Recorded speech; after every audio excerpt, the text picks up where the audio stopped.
On the way back from Lewis's funeral, my mom told me to start packing. She waited until the day before we left to tell Edie. I'm not sure if she wanted to make it easier or harder.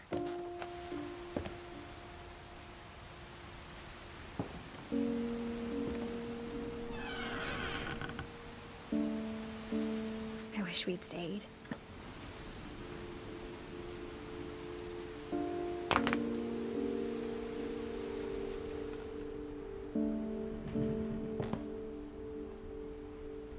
But I understand why we left.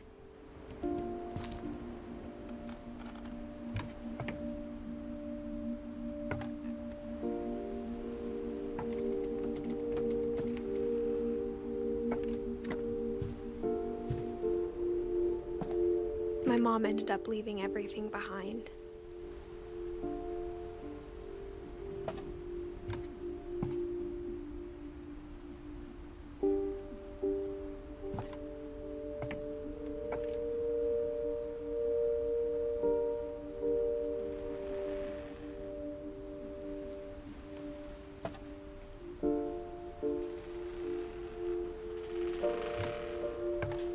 What happened that night had been coming for a long time.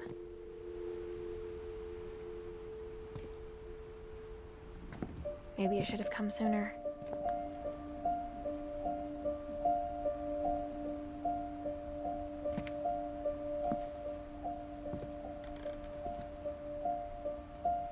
But it had to end one way or another.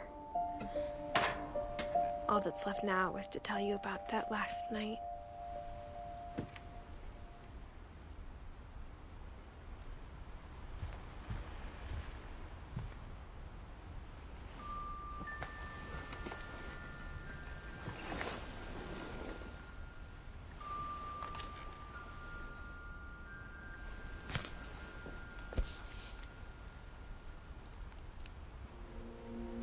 That whole last day, Edie just watched us pack and didn't say a word.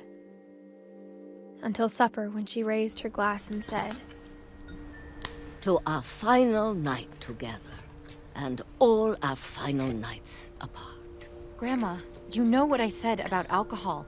Some of your medications are very Edith, specific. I left a present for you in the hallway. Why don't you go open it?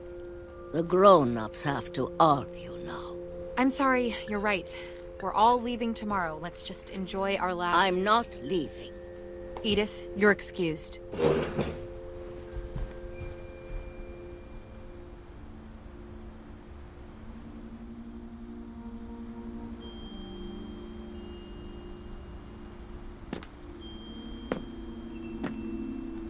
the power had been shut off that morning, but Edie always had plenty of candles.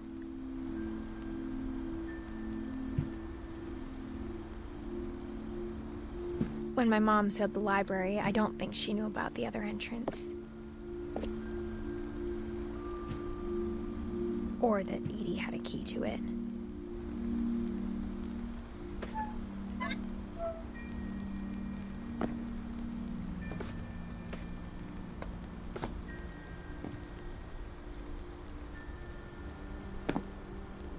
That thing you're afraid of isn't going to end when you leave the house.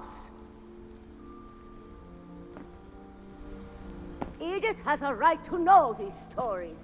My children are dead because of your stories. I think it's best if Edith and I leave tonight. We'll have the nursing home send a van for you in the morning, okay?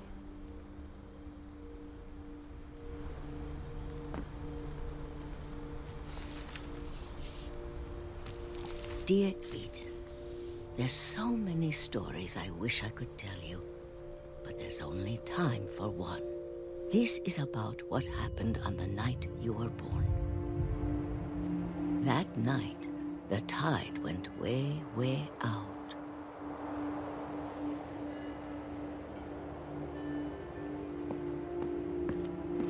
It was the first and last time I ever saw the old house aground. There'd been an earthquake out in the middle of the ocean.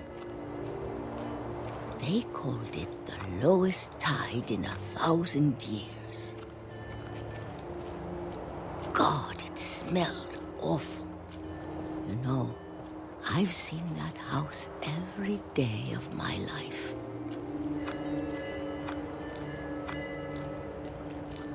But I never thought I'd go back to it. When the fog rolled in, I lost my way.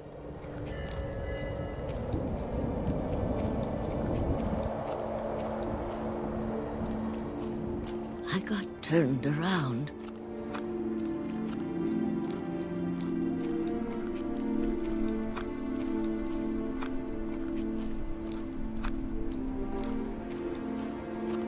For a while, I wandered. I started seeing things.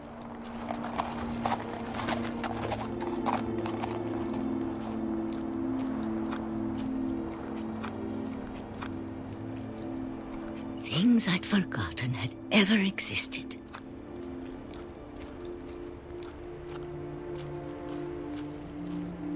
But when I saw them, they felt like old friends.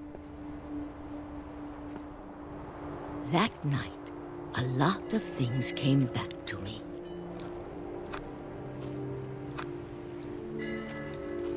Or maybe I came back to them.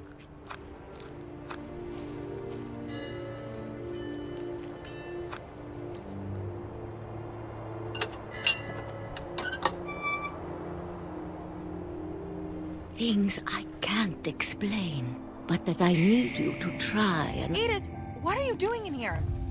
It's mine. Edith! Mom, you're gonna rip it! Let go!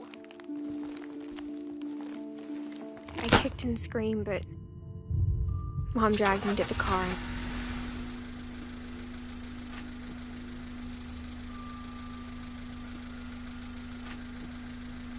I never saw Great-Grandma Edie again. The next morning, the band came to pick her up, but she was already gone. After that, we moved around a lot.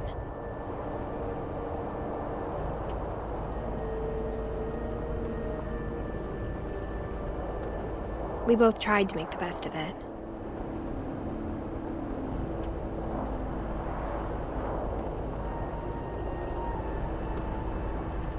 A few years went by.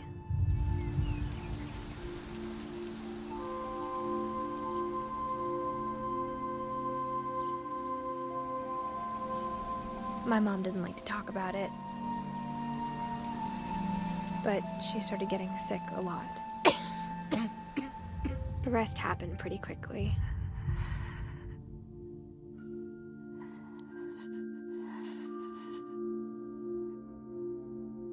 She got better for a while,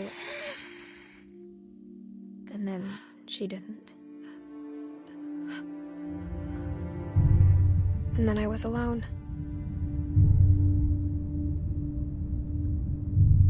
The last Finch left alive.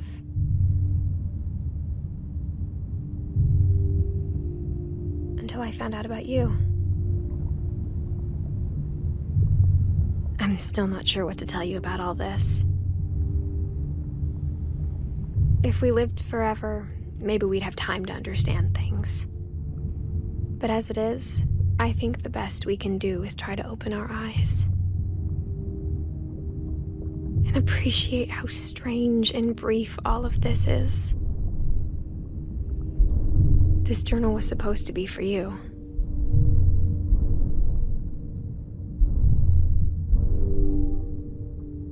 But now I hope you'll never see it.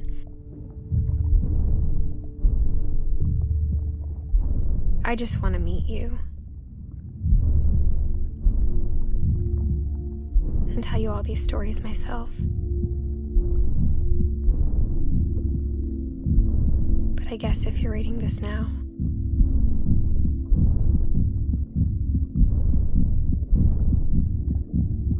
things didn't work out that way.